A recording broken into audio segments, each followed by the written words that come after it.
strengthened by wartime profits, made in both the United States and Europe, General Motors emerged from World War II, twice as large as it had been before the war. In 1952, Charles E. Wilson, then president of GM, was recruited by President-elect Eisenhower to serve as Secretary of Defense. In order to win the Senate's approval, Wilson sold his $2.5 million of GM stock.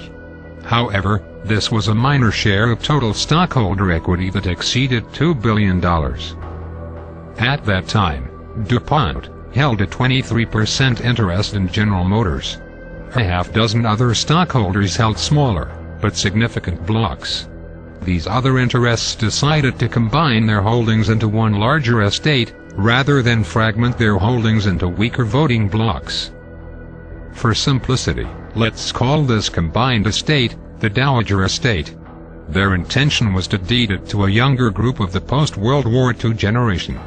In conjunction with the group from Wilmington, the Detroit group hosted the formation of a hierarchy comprised of children from this younger generation. The design was to transfer the combined holdings as an entailment at a later date. To create this hierarchy, the selection process was conducted in a manner similar to a spelling bee.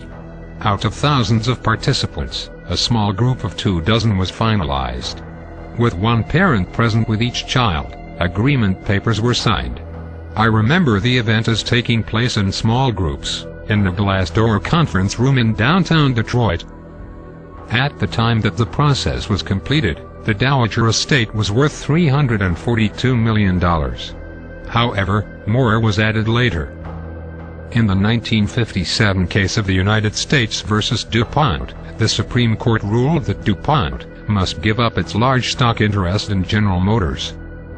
Afterwards, I remember attending a second signing with my father, at which an additional $150 million was added to the Dowager Estate.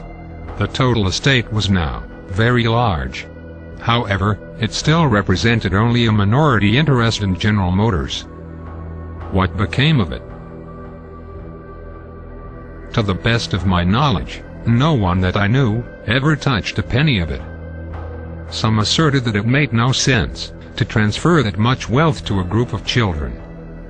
Others contended that the process was merely a scheme to move this large block of shares under the voting control of a hidden trust.